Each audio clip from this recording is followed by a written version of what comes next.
Hello जय Hind defence aspirant और welcome to our YouTube channel apex study hub. मेरा नाम अमन कुमार। तो जैसा कि आप लोग जानते हैं कि आपका एनडीए का एग्जाम तो आ ही रहा है और साथ में अग्निवीर का एग्जाम जो आ रहा है, तो जो भी लेक्चर आगे होने वाले हैं वो दोनों एग्जाम के लिए आपके हेल्पफुल होंगे।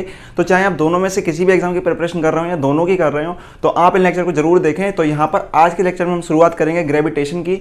तो ग्रेविटेशन के बारे में जो कॉन्सेप्ट वगैरह हैं वो सारे आपको मैं बताऊंगा, जो बहुत ही इंपॉर्टेंट चैप्टर है। और इसके जो नोट्स हैं, चाहे पीडीएफ नोट्स आपको डिस्क्रिप्शन बॉक्स में लिंक दे रखा है, तो वहाँ से डाउनलोड कर लें और इसके आपको कॉन्सेप्ट नोट्स भी संग में मिल जाएंगे। तो दोनों तरह के नोट्स हैं, उनको डाउनलोड कर लें। तो आज का जो हमारा पहला टॉपिक होने वाला है वो कौन है? ग्रेविटेशन। अब ग्रेविटेशन क्या है? तो नॉर्मली तो आप जानते होंगे कि ग्रेविटेशन क्या है। तो ग्रेविटेशन किससे रिलेटेड है? ग्रेविटेशनल फोर्स से। ग्रेविटेशनल फोर्स, ठीक है। ग्रेविटेशनल फोर्स क्या है? अब यहां पर ग्रेविटेशनल फोर्स की बात करते हैं। तो हमारे पास ग्रेविटेशनल फोर्स ये निकल कर आती है कि हमारे यूनिवर्स में कोई भी हमारे पास अगर ऑब्जेक्ट हैं, अगर पूरे यूनिवर्स में कोई भी ऑब्जेक्ट हैं जिसके पास क्या है? मास। क्योंकि जो ग्रेविटेशनल फोर्स है वो किससे डिसाइड होती है? मास से। मास of body, mass of body. अगर आपसे कोई बोले कि ग्रेविटेशनल फोर्स या ग्रेविटेशन किसकी वजह से होता है, तो वो होता है मास ऑफ बॉडी की वजह से। यानी कोई भी हमारे पास पूरे यूनिवर्स में चाहे छोटा सा ऑब्जेक्ट हो, छोटा सा एक पार्टिकल हो, जिससे एक बड़ा सा ऑब्जेक्ट बनना है छोटे छोटे पार्टिकल से, या एक वो पूरा पार्टिकल जो पूरा फॉर्म ले चुका है, पूरा सा ऑब्जेक्ट ले चुका है, तो अगर उसके अंदर मास है तो वो किसी दूसरे मास कंटेनिंग ऑब्जेक्ट पर एक फोर्स अप्लाई करता है, जिस फोर्स को हम बोलते हैं gravitational force. In this way we can say every body in this universe applies or attract another body with a force which is called gravitational force। यानी किसी दूसरी बॉडी को वो एक फोर्स से अपनी तरफ अट्रैक्ट करती है, और अट्रैक्ट किधर करती है? वो अपने सेंटर ऑफ मास की तरफ। अगर मैं इसका सेंटर की बात करूँ, ये O हो गया और इसका सेंटर O' हो गया। अगर इसका मास मेरे पास M1 है, इसका मास M2 है, तो ये वाली बॉडी इस बॉडी को अपने सेंटर ऑफ मास की तरफ या सेंटर की तरफ अट्रैक्ट करेगी, और वो बॉडी इसको अपने सेंटर की तरफ अट्रैक्ट करेगी, और दोनों के बीच में एक फोर्स लगने लगेगी, जिसे हम बोलते हैं ग्रेविटेशनल फोर्स। अब यहाँ पर समझना है कि हमारे पास कि ग्रेविटेशनल फोर्स सिर्फ और सिर्फ किसकी वजह से निकल कर आ रही है? मास की वजह से। अगर किसी बॉडी के अंदर मास है तो वो दूसरे मास कंटेनिंग ऑब्जेक्ट पर फोर्स अप्लाई करेगी ही करेगी। आपको ये समझना होगा, ठीक है। तो ध्यान रखना, आपको जिसके पास भी मास है वो अप्लाई जरूर करेगी, और मास नहीं है तो बॉडी एग्जिस्ट ही नहीं कर सकती है, क्योंकि mass is a fundamental property of any object, ठीक है। तो एनडीए एस्पिरेंट, जैसा कि आप लोग जानते हैं कि आपके एग्जाम के लिए अब सिर्फ 2 महीने रह गए हैं। अगर आप इन 2 महीनों के अंदर एनडीए के एग्जाम को क्वालिफाई करना चाहते हैं तो आप ज्वाइन कर सकते हैं अनअकैडमी का सुपर 30 बैच। ये सुपर 30 बैच 6 जुलाई से 14 अगस्त तक चलेगा। ये क्रैश कोर्स बैच है, जिसको ज्वाइन करके आप अपने एग्जाम को क्वालिफाई कर सकते हैं, क्योंकि यहाँ पर आपको मौका मिलेगा इंडिया के टॉप एजुकेटर से पढ़ने का। इस बैच का लिंक आपको डिस्क्रिप्शन बॉक्स और कमेंट बॉक्स में मिल जाएगा, जिस पर जाकर आप एनरोल कर सकते हैं, और एनरोल करते समय आपको एपेक्स 10 कोड अप्लाई करना होगा। इसके साथ ही अगर आप अनअकैडमी का प्लस कोर्स लेते हैं तो यहाँ पर आपको मिलेंगे ब्रांडेड नोट, जो रिव्यू करे गए हैं इंडिया के टॉप एजुकेटर के द्वारा और तैयार किए गए हैं एक्सपर्ट टीचर के द्वारा। इन नोट्स का एक्सेस आपको कहीं भी और कभी भी मिल जाएगा। और साथ में अगर आप इसको आइकॉनिक सब्सक्रिप्शन में चेंज कर देते हैं तो यहाँ पर आपको ये नोट्स आपके डोर स्टेप पर डिलीवर किए जाएंगे, यानी आपको हार्ड फॉर्म में ये नोट्स मिल जाएंगे। इसके साथ ही अनअकैडमी आपके लिए और भी एक ऑफर लेकर आया है। यहाँ आप कह सकते हैं आपके लिए एक चांस है रिवॉर्ड्स और स्कॉलरशिप जीतने का, यानी अनअकैडमी स्कॉलरशिप टेस्ट। तो अनअकैडमी स्कॉलरशिप टेस्ट एक बार फिर से होने जा रहा है। ये टेस्ट इस बार 17 जुलाई को होगा, जिसमें एनरोल करने के लिए आपको डिस्क्रिप्शन बॉक्स में दिए गए लिंक पर जाना होगा, और आपके पास फिर से मौका है रिवॉर्ड्स और स्कॉलरशिप्स को जीतने का। तो जल्दी जाकर इन सभी ऑफर को कैश कीजिए, क्योंकि ज़्यादातर ऑफर आपके लिमिटेड पीरियड के लिए है और आपके एग्जाम के लिए भी काफ़ी कम टाइम बचा है। तो आपको टाइम वेस्ट नहीं करना है और अपने प्रिपरेशन को आगे बढ़ाना है। तो यहाँ पर अगर हमारे पास 2 ऑब्जेक्ट के पास मास था, तो उसने कहाँ अट्रैक्ट किधर करा? ये बात ध्यान रखिए, सेंटर ऑफ मास की तरफ। ऑब्जेक्ट पूरा बहुत बड़ा है, पर फाइनली वो कहाँ उसको खींचना चाह रही है? अपनी तरफ, सेंटर ऑफ मास की तरफ उसको अपने वो लाना चाहती है, ठीक है। अब यहाँ पर देखिए, जैसे कि अब ये आपको निकल आया, तो इन दोनों के बीच में एक फोर्स अप्लाई होगी, जैसे क्या बोलेंगे हम? Gravitational force. अगर ये कितने डिस्टेंस पर है? r डिस्टेंस पर, ठीक है। तो इनके बीच में ग्रेविटेशनल फोर्स अप्लाई होने लगेगी, जिसके लिए एक लॉ दिया गया था। न्यूटन ने अपना ग्रेविटेशनल लॉ दिया था, उसको समझते हैं। तो क्या है? Newton's law of gravitation.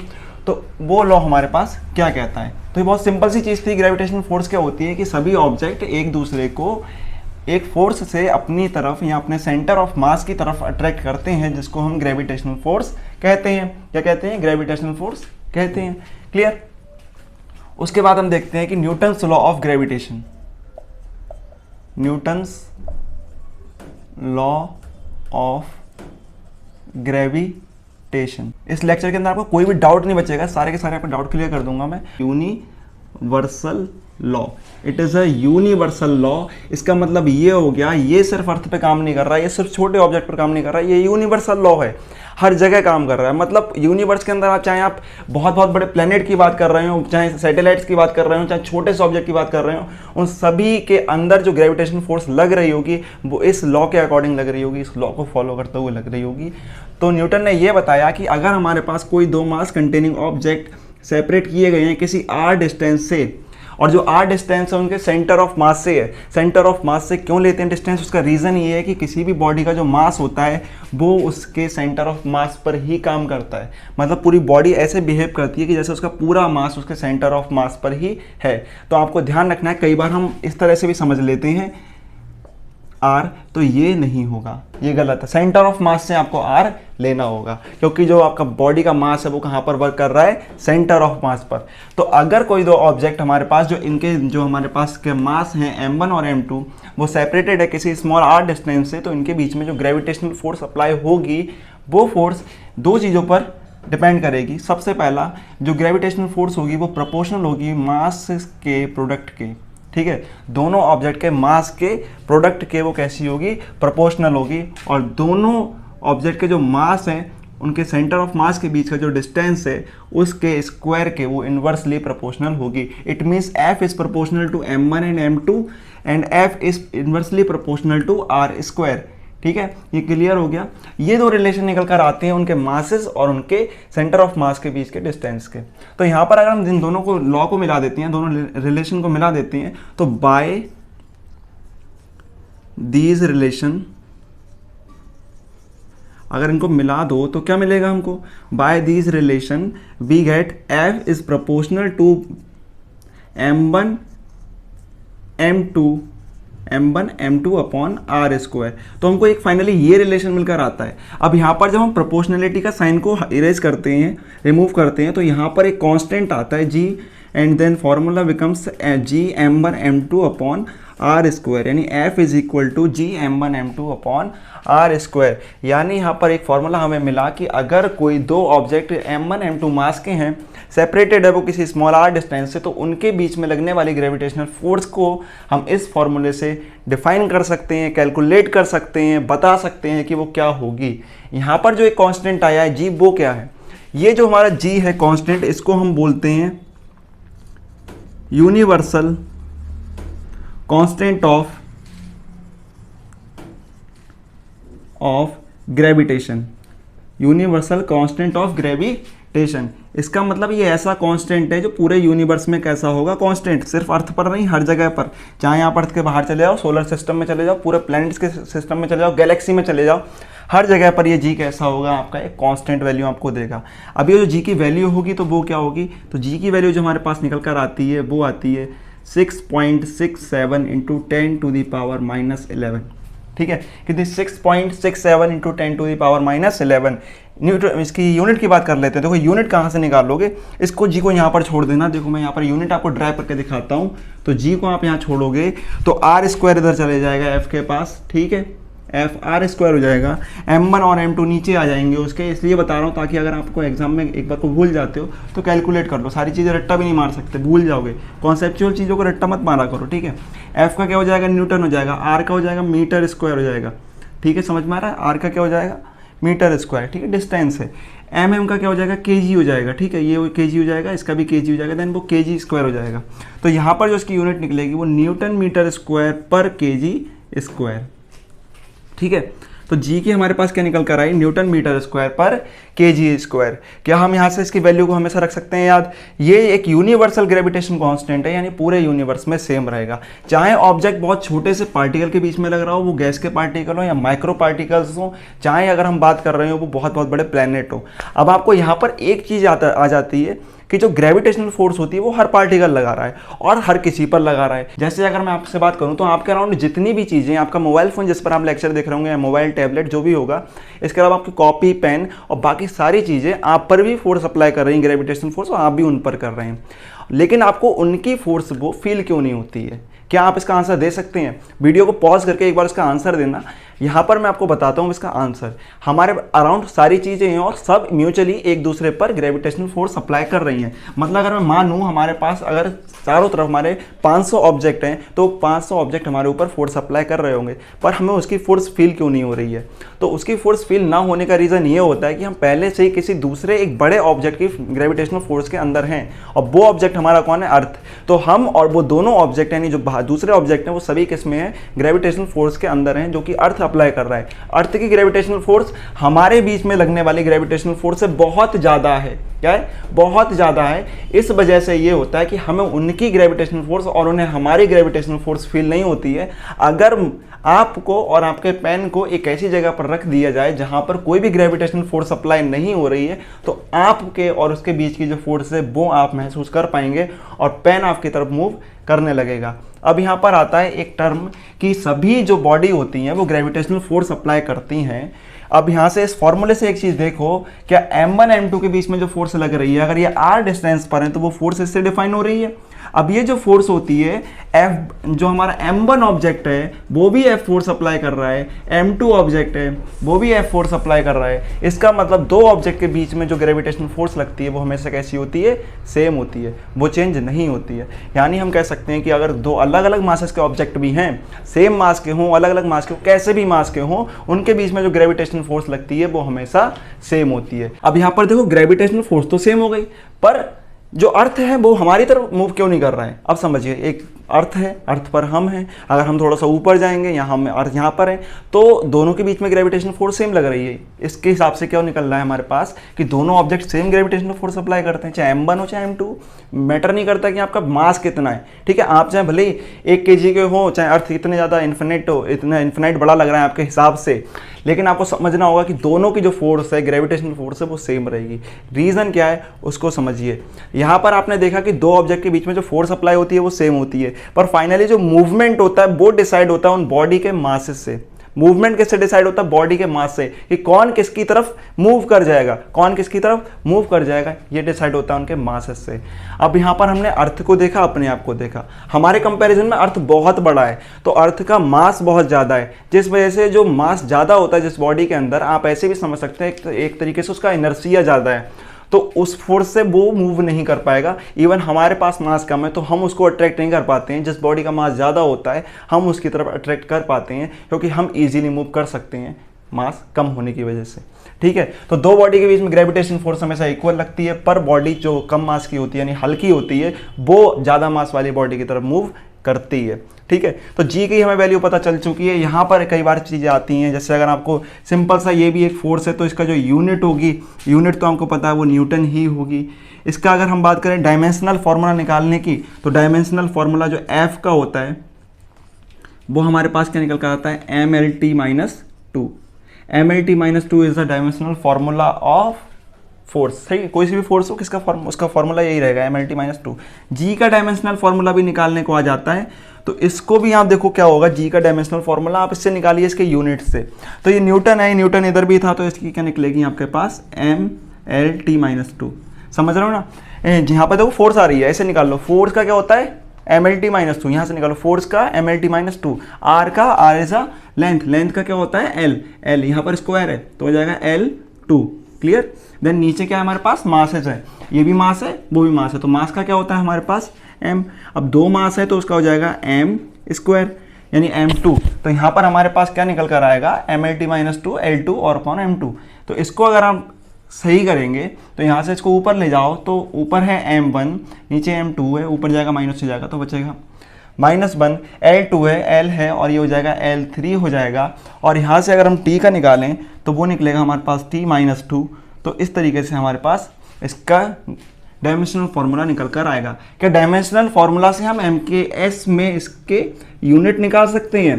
हालांकि ये भी MKS में यूनिट है, पर MKS का मतलब होता है कि मीटर, किलोग्राम और सेकंड में क्या इसकी यूनिट चेंज कर सकते हो? तो बिल्कुल कर सकते हैं। देखो कैसे करेंगे। M का मतलब क्या है? kg, ठीक है। मास है तो M का मतलब क्या हो गया? kg। L का मतलब हो गया लेंथ, लेंथ का मतलब मीटर। अब यहाँ पर देखिए kg इनवर्स आ रहा है, kg क्या आ रहा है? इनवर्स आ रहा है, तो यहाँ पर लगाओगे kg इनवर्स, ठीक है। L कितना है? यानी लेंथ है, मीटर में मीटर क्यूब। इसके बाद देखो T कितना है? T के पास यानी टाइम है, टाइम का मतलब सेकंड, सेकंड का -2, ठीक है। तो ये इसकी यूनिट निकल कर आ जाएगी MKS के अंदर। ये भी यूनिट है, ये भी यूनिट है, जो दे रखी होगी वो आपको लगानी पड़ेगी। ये चीज़ समझनी है, नोट कर लेना, नोट्स के अंदर आपको मिल जाएंगी, ठीक है। तो ध्यान रखें इसको, ये जो डायमेंशनल फार्मूला है ये नोट कर लो और ये नोट कर लो, ये शायद नोट्स के अंदर नहीं लिखा है।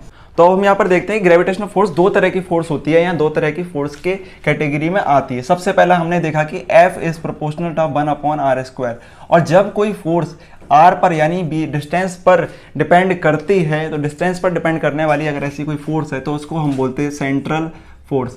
तो ये आपके लिए क्या है, सेंट्रल फोर्स। हिंदी में अगर आपको समझना चाहें तो, अगर हिंदी में आप देख रहे हैं तो इसको बोलेंगे केंद्रीय बल। यहाँ पर मैं आपको एक चीज़ बता दूं कि इस तरीके से पूछा जाएगा कि इसमें से ये कौन सी फोर्स है, सेंट्रल फोर्स है, केंद्रीय बल है, या इस तरह से आपके लिए ऑप्शन दे रखे होंगे और आपको बताना होगा कि ग्रेविटेशनल फोर्स सेंट्रल फोर्स है या नहीं। मे बी कोई फोर्सेज को दे रखा हो कि इनमें से कौन सी फोर्स सेंट्रल फोर्स है, तो उसमें आपको ये ऑप्शन मिल जाएगा, तो आपको लगा देना है। सही इसी तरीके से जो इलेक्ट्रिक फोर्स होती है वो भी सेंट्रल फोर्स होती है, क्योंकि वो भी आपके जो डिस्टेंस है उस पर डिपेंड करती है। तो दोनों फोर्सेज आपकी कैसी हैं, सेंट्रल फोर्स है। क्या अब मैं आपसे पूछूं कि ग्रेविटेशनल फोर्स के अप्लाई होने के लिए दो ऑब्जेक्ट का आपस में कांटेक्ट में होना जरूरी है या नहीं? वीडियो को पॉज करके इसका आंसर देना, और पॉज कर दिया हो तो अच्छी बात है। अब मैं इसका आंसर बताता हूँ। तो कांटेक्ट में होना उनका ज़रूरी नहीं है, क्यों? आपने खुद देखा कि अगर आप अर्थ के सरफेस से कुछ ऊपर हैं तो अब भी यहाँ पर ग्रेविटेशनल फोर्स लगती है, तो आप उसकी तरफ मूव करने लगते हैं। समझ में आ रहा है? तो आप उसकी तरफ क्या करने लगते हैं, मूव। तो दो ऑब्जेक्ट का आपस में कॉन्टैक्ट में होना ज़रूरी नहीं है ग्रेविटेशनल फोर्स के लगने के लिए। That's why it is called non contact force. कैसी? Non contact force. तो ध्यान रखना है, सेंट्रल फोर्स भी है और नॉन कॉन्टैक्ट फोर्स भी है। सेंट्रल फोर्स मतलब डिस्टेंस पर डिपेंड करती है, नॉन कॉन्टैक्ट फोर्स मतलब ऑब्जेक्ट के आपस में कॉन्टैक्ट में होना जरूरी नहीं है फोर्स के अप्लाई होने के लिए। कुछ बेसिक से एग्जांपल बताता हूँ ग्रेविटेशन के, जिसके लिए ग्रेविटेशन रिस्पॉन्सिबल है। जैसे कि अर्थ के या कोई भी दूसरा प्लेनेट है, उसके सन के अराउंड मोशन के लिए कौन रिस्पॉन्सिबल है? वो है हमारा ग्रेविटेशन, ठीक है। ये हमारे पास क्या है, अर्थ है, और अर्थ अगर मूव कर रहा है सन के अराउंड, तो उसके लिए कौन रिस्पॉन्सिबल है? Gravitational force. तो ग्रेविटेशनल फोर्स उनके बीच में अप्लाई होती है, उस ग्रेविटेशनल फोर्स की वजह से ही यानी अभिकेंद्री यानी सेंट्रीपिटल फोर्स मिलती है, उसी की वजह से ये मूव करते रहते हैं, ठीक है। इसी तरीके से अगर कोई प्लैनेट है, उसके अराउंड कोई भी सैटेलाइट मूव कर रहा है, इवन वो चाहे आपका नेचुरल सैटेलाइट हो या आपका आर्टिफिशियल सैटेलाइट हो, सभी सैटेलाइट अगर किसी ऑब्जेक्ट के अराउंड मूव कर रहे हैं, यानी हमारे पास किसी प्लैनेट के अराउंड मूव कर रहे हैं, तो उसका रीजन क्या है? Gravitational force. यानी अर्थ चाहे सन के अराउंड करे, प्लैनेट चाहे सन के अराउंड मूव करें, कोई सैटेलाइट किसी प्लैनेट के अराउंड मूव करे, वो सभी के पीछे कौन रिस्पॉन्सिबल है? Gravitational force. समझ में आ गया आपको? इसके अलावा अगर हम देखें कि हम ऊपर जाने पर अर्थ की तरफ ही हमेशा आते हैं, इसके पीछे कौन रिस्पॉन्सिबल है? Gravitational force. जैसा कि आपको पता ही है इतनी बात, तो ठीक है, बच्चों वाली हो जाएगी फिर। इसके अलावा मैं आपको कुछ और बात बताता हूं। जैसे कि यहाँ पर अगर हम बात करें, आप अगर अर्थ पर हैं, ठीक है, आप कहाँ हैं? अर्थ पर। तो अर्थ पर, यहाँ पर अर्थ की तो ग्रेविटेशनल फोर्स लग रही है। जैसे अर्थ के ऊपर वाटर है, मान लीजिए, क्या है? वाटर है अर्थ के ऊपर, तो अर्थ के ऊपर वाटर, उसके ऊपर ग्रेविटेशनल फोर्स तो लग रही है। लेकिन यहाँ पर जो आपने देखा होगा टाइड्स आते हैं, हाई टाइड्स आते हैं, किसके अंदर?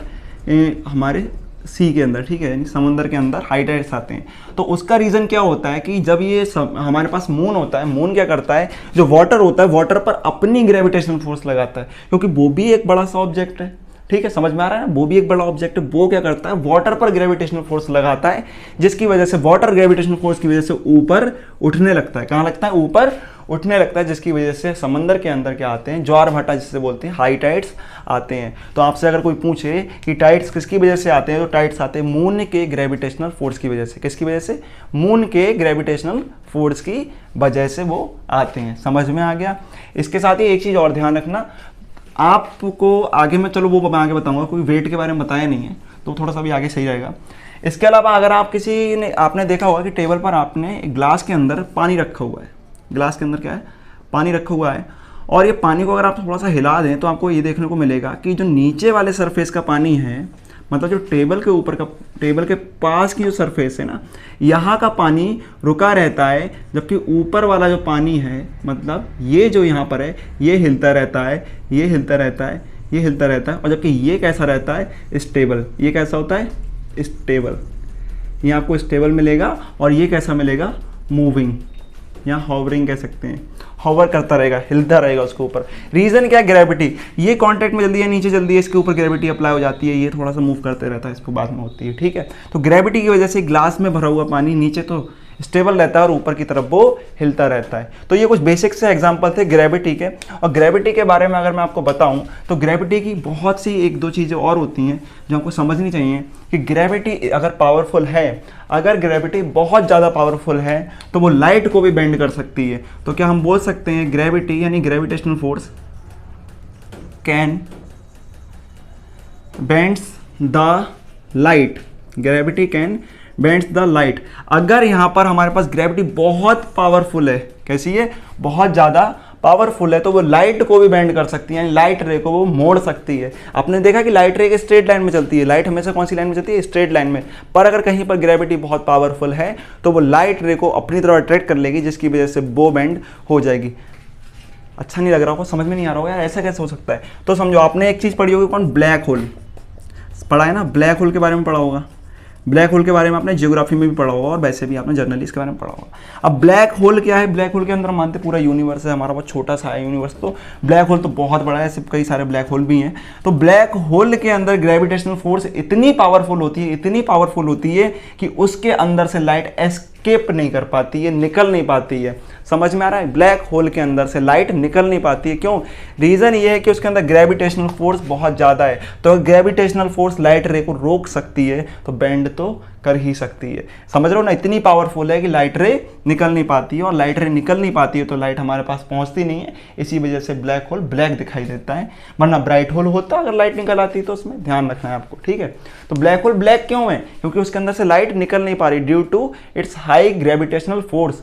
इतनी हाई है, इतनी हाई ग्रेविटेशनल फोर्स है कि ग्रेविटेशनल फोर्स की वजह से लाइट रे बाहर ही नहीं आ पा रही है, अंदर ही लाइट रह गई। कोई ऑब्जेक्ट दिखाई कब देता है? जब लाइट आती है तो हमारी आंखों में जाती है, फिर हमें ऑब्जेक्ट दिखाई देता है। तो इतनी पावरफुल थी कि लाइट आ ही नहीं रही थी, इस वजह से वो हमें दिखाई नहीं दिया। आगे हम बात करते हैं वेट की, ठीक है, यानी कोई ऑब्जेक्ट का वेट कैसे डिसाइड होता है और कैसे डिफाइन होता है। तो चलिए फिर देखते हैं। तो वेट क्या है हमारे पास, ठीक है। तो किसी भी ऑब्जेक्ट का जो वेट होता है वो उसकी ग्रेविटेशनल फोर्स से डिसाइड होता है। अगर मैं इजीली आपको बताऊं तो ये है कि अगर आप अर्थ पर हैं और अपना अर्थ पर अपना मास तो आपके पास होता है, मास तो यूनिवर्सली सेम रहता है, पर अगर अपना वेट निकाल रहे हैं अर्थ के ऊपर तो आप जो अपना वेट फील कर रहे हैं वो किसकी वजह से कर रहे हैं? ग्रेविटेशनल फोर्स की वजह से, जो अर्थ अप्लाई कर रहा है। कौन अप्लाई कर रहा है? अर्थ आप पर अप्लाई करता है। उस ग्रेविटेशनल फोर्स की वजह से आपको अपना वेट फील होता है। आपको फील आया नहीं आया? आप खड़े हो, आपको फील आ रहा होगा किसका? वेट का। किसकी वजह से आ रहा है? Gravitational force. क्योंकि ग्रेविटेशनल फोर्स किसकी वजह से लग रही है? अर्थ की वजह से आप पर लग रही है। ये अर्थ हो गया, कोई भी ऑब्जेक्ट हो गया, अर्थ क्या कर रहा है? उस पर ग्रेविटेशनल फोर्स लगा रहा है, आप भी लगा रहे हो उस पर। देखो दोनों ग्रेविटेशनल फोर्स लगा रहे हो, समझना, दोनों क्या कर रहे हो? ग्रेविटेशनल फोर्स लगा रहे हो। पर कौन मूव करेगा? वो आपको समझ में आ गया कि आप मूव करोगे, ये स्मॉल एम मूव करेगा, ये मूव नहीं करेगा, M E. M E means mass of earth, ये मूव नहीं करेगा। क्यों? क्योंकि ये तो बहुत बड़ा है। तो आप जो मूव कर रहे हो, आपको जो ग्रेविटेशनल फोर्स फील हो रही है उसी की वजह से आपको ये वेट आपका फील हो रहा है। समझ में आ गया? तो कह सकते हैं the weight of object is nothing but it is a gravitational force applied by earth on the object. यानी किसी ऑब्जेक्ट पर जो फोर्स अप्लाई करता है अर्थ, वही हमें वेट की फॉर्म में फील होती है। अब आपने पढ़ा होगा कि कहीं भी अगर एक फोर्स अप्लाई हो रही है, आपको समझाता हूं मैं, बहुत छोटा सा है, ठीक है, ज़्यादा आपको सिरदर्द भी नहीं लेना। अगर नहीं समझ में आया तब भी ऐसी ध्यान रख लेना। एम हमारे पास मास है, अगर इसको मुझे मूव कराना है, या ये मूविंग बॉडी है, मूविंग बॉडी है, अगर मूविंग है तो इसका v कांस्टेंट है। मान लो ऐसा है कि ये v कैसा है? इसका कांस्टेंट है, v is a constant at this time. Simple body रखी हुई है, हम यहाँ पर मोशन की बात कर रहे हैं। इसको आपको मूव कराना हो, मे बी ये स्टेबल हो सकती है, स्टेबल होगी यानी ये रेस्ट में हो सकती है, रेस्ट में होगी तो इसकी वेलोसिटी जीरो होगी, देन तब भी वो कांस्टेंट होगी। अगर वो कांस्टेंट वेलोसिटी से मूव कर रही है तब भी उसकी वेलोसिटी कांस्टेंट होगी। समझ में आ गया इतनी बात? या तो रेस्ट में होगी तो तब भी v जीरो होगा, तो v कांस्टेंट है ना, जीरो रहेगा हमेशा। अगर मूव कर रही है, मान लो 20 मीटर पर सेकंड से मूव कर रही है, तो उसकी वेलोसिटी वही रहेगी, कोई चेंज नहीं आएगा। तो आपने क्या करा? इस पर एक फोर्स अप्लाई करना शुरू कर दी। क्या कर दी? फोर्स अप्लाई करना शुरू कर दी। जब आप इस पर फोर्स अप्लाई करोगे तो क्या इसकी वेलोसिटी में चेंज होगा नहीं होगा? होगा नहीं होगा? होगा ना। अभी वेलोसिटी है वो चेंज होगी, चाहे वो जीरो होगी तो कुछ नई हो जाएगी, ठीक है। अगर एक कांस्टेंट वेलोसिटी से मूव कर रहा है तो वेलोसिटी चेंज हो सकती है, मे बी बढ़ सकती है, अगर अपोजिट लगा रहे हो फोर्स तो घट सकती है, यानी आपकी वेलोसिटी में चेंज होगा, ये चेंज होगी। और जब वेलोसिटी में चेंज होता है तो वहाँ निकल कर आता है एक्सेलरेशन, यानी जहाँ जहाँ फोर्स है वहाँ वहाँ एक्सेलरेशन है, जहाँ जहाँ फोर्स है वहाँ वहाँ एक्सेलरेशन है। तो आप यहाँ अर्थ के ग्रेविटेशनल फोर्स के अंडर हैं और अर्थ आपको एक अपनी ग्रेविटेशनल फोर्स से अपनी ओर खींच रहा है, तो आप कहाँ मूव कर रहे हैं, अर्थ की तरफ मूव कर रहे हैं। फोर्स अप्लाई हो गया, तो फोर्स अप्लाई हुआ तो क्या यहाँ पर एक्सेलरेशन होगा नहीं होगा, क्या बताइए, यहाँ पर एक्सेलरेशन होगा नहीं होगा, पक्का होगा। और वो कौन सा एक्सेलरेशन होगा, ये ग्रेविटी की वजह से लगने की वजह से, उस एक्सेलरेशन को बोलेंगे ग्रेविटेशनल एक्सेलरेशन। क्या बोलेंगे, ग्रेविटेशनल एक्सेलरेशन। तो अगर हम देखें किसी बॉडी के ऊपर जो फोर्स अप्लाई होती है उसका एक फॉर्मूला F = ma भी होता है। तो ma जहाँ पर m यहाँ पर बॉडी का मास होता है और a उस पर अप्लाइड एक्सेलरेशन होती है, उसके अंदर जनरेट हुआ एक्सेलरेशन होता है। तो अगर इस बॉडी का कंपेयर करो तो क्या इस बॉडी के ऊपर F फोर्स अप्लाई हो रही थी ना। F कौन सी फोर्स है, ग्रेविटेशनल फोर्स है, ठीक है। ये ग्रेविटेशनल फोर्स किसके इक्वल हो सकती है, इसके मास और ग्रेविटेशनल एक्सेलरेशन के इक्वल होगी नहीं होगी, क्योंकि force is equal to mass multiplied by gravitational acceleration कर सकते हैं इस फॉर्मूले के अकॉर्डिंग। तो यहाँ पर हमारे पास निकलेगा F = mg, और यही जो फोर्स हम पर अप्लाई हो रही है यही हमें फील होगी अपनी वेट के फॉर्म में। तो उस बॉडी को अपना वेट जो फील होगा वो W = mg फील होगा। तो mg क्या होगा उस बॉडी का, weight, W = mg, where m is a mass of body and g is gravitational acceleration due to earth. किसकी वजह से लग रहा है, अर्थ की वजह से, क्योंकि हर बॉडी के लिए स्मॉल जी की जो वैल्यू है वो अलग अलग होगी। क्यों, क्योंकि हर बॉडी, यानी आप अर्थ की बात करो अर्थ पर होगा, जुपिटर पर अलग होगा, मून पर अलग होगा, depending on their mass and radius. कैसे होगा वो आगे वाले हम रिलेशन में पढ़ लेंगे। अभी के लिए आपको समझना है कि जो ग्रेविटेशनल एक्सेलरेशन होता है इसकी वैल्यू होती है 9.8 मीटर पर सेकेंड स्क्वायर एंड जी की वैल्यू यहाँ पर 10 मीटर पर सेकेंड स्क्वायर भी होती है। ये आपको कहाँ देखने को मिलती है, ये इक्वेटर पर मिलती है, और ये जो आपको मिलेगी देखने को वो पोल पर मिलेगी। क्या हम बोल सकते हैं कि पोल पर ग्रेविटेशनल एक्सेलरेशन ज़्यादा होता है? रीज़न आपको अगले लेक्चर में समझ में आ जाएगा कि पोल पर ज़्यादा क्यों होता है और वैसे कम क्यों होता है। फिर भी अगर हम एक हद तक इसको माने, चाहे अगर मान लो कि कोई ऑब्जेक्ट इक्वेटर पर ही मूव कर रहा है, ये इक्वेटर हो गए, ठीक है, ये इक्वेटर हो गए, ये पोल हो गए, ये इक्वेटर हो गए, तो सारे के सारे ऑब्जेक्ट, मान लो कई सारे ऑब्जेक्ट हमारे पास, एक बड़ा है एक छोटा है, वो सभी किधर मूव कर रहे हैं, इधर इक्वेटर की तरफ मूव कर रहे हैं। कहाँ कर रहे हैं, इक्वेटर की तरफ मूव कर रहे हैं। तो सभी पर 9.8 का एक्सेलरेशन लग रहा होगा, 9.8 मीटर पर सेकेंड स्क्वायर का एक्सेलरेशन लगेगा। यानी अगर ये चाहे ऑब्जेक्ट छोटा हो या बड़ा, समझना, छोटा हो या बड़ा, सब पर एक्सेलरेशन कितना लग रहा है, 9.8 मीटर पर सेकेंड। ये डिपेंड नहीं करता मास पर, समझना, जो g है, स्मॉल g, वो मास पर डिपेंड नहीं करता है। अगले वाले रिलेशन समझ जाओगे। अभी के लिए भी ऐसा समझ लो कि बॉडी छोटी है या बड़ी, मास ज़्यादा है या कम, डिपेंड नहीं करता कि उस पर ग्रेविटेशनल एक्सेलरेशन अलग अलग होगा, वो दोनों ऑब्जेक्ट पर सेम लगेगा। अब अगर दोनों ऑब्जेक्ट पर अगर g सेम लगेगा तो उसकी वजह से दोनों ही सेम एक्सेलरेशन के साथ मूव करेंगी, यानी दोनों की वेलोसिटी सेम टाइम पर बढ़ेगी। इसका मतलब ये हो गया, आपको ये देखने को मिलेगा कि दोनों ऑब्जेक्ट चाहे छोटा हो या बड़ा, वो सेम टाइम पर अर्थ से टकराएंगे अगर वो सेम हाइट से ड्रॉप करे गए हैं। तो आप खुद से कर सकते हैं। अगर मैं इस मार्कर को और इस कैप को, अगर यानी इस कैप को और इस मार्कर को नीचे छोड़ूंगा सेम हाइट से, मुझे फोर्स अप्लाई नहीं कर रही है, इसको फ्रीली मूव करना, फ्रीली छोड़ देना, फ्री फॉल कराना है। तो अगर मैं इसको फ्री फॉल कराऊंगा तो ये दोनों ऑब्जेक्ट सेम टाइम पर अर्थ के सरफेस से टकराएंगे। क्यों, क्योंकि चाहे इसका मास ज़्यादा हो, इसका मास कम हो, दोनों पर ग्रेविटेशनल जो एक्सेलरेशन है वो सेम लगेगा। यानी सेम ग्रेविटेशनल एक्सेलरेशन से ग्रेविटी इसको अपनी तरफ खींचेगी या अर्थ अपनी तरफ इसको खींचेगा। ये आप अपने पास से भी कर सकते हैं, पर एक बात ध्यान रहे कि आपको उसको छोड़ना नहीं है और सेम टाइम पर छोड़ना है। और दूसरा, जो नीचे के सरफेस होते हैं ना, इक्वल होना चाहिए, ऐसा नहीं होना चाहिए, ठीक है। ऊपर नीचे करोगे दिक्कत हो जाएगी, बिल्कुल नीचे के जो सरफेस है वो सेम होने चाहिए। आप छोड़ोगे इसको तो ये सेम टाइम पर अर्थ से जाके टकराएंगे। तो इतने हमारे लिए चीज़ें समझ में आ गई, नोट से आप लोग इसको पढ़ सकते हैं। तब तक के लिए इस लेक्चर में तो इतना ही, अगले लेक्चर में मिलेंगे, आगे बात करेंगे कुछ और चीज़ों की, रिलेशन देखेंगे कि जी कैसे निकालते हैं, जी का स्मॉल जी कैपिटल जी के साथ कैसा रिलेशन है, वो भी देखेंगे, कैसे जी की वैल्यू डिफाइन होती है, मून पर आपका मास क्या होता है, मून पर ग्रेविटेशनल एक्सेलरेशन क्या होता है, कैसे कई सारी चीज़ें अलग अलग होती हैं। तो यहाँ पर आपको इस लेक्चर को अभी क्या करना है, अगर आपने अच्छा लगा तो उसको लाइक करें और साथ में दोस्तों के साथ शेयर जरूर करें। आपका जो भी ग्रुप रहा होगा दोस्तों का, जो आपने तैयारी कर रहे होंगे, साथ में अग्निवीर के लिए भी ये जरूर काम आएगा सारी चीज़ें, क्योंकि यहाँ पर वहाँ भी आपके पास जो फिजिक्स आ रही है वो इसी लेवल की फिजिक्स आती है जो मैं आपको करा रहा हूँ, ठीक है। तो जो मैं फिजिक्स करा रहा हूँ वो अच्छी लेवल की है, यानी यहाँ से आपका कोई क्वेश्चन छूटेगा नहीं। तब तक के लिए मिलते हैं अगले लेक्चर में, अपनी तैयारी में लगे रहें। जय हिंद, गुड बाय।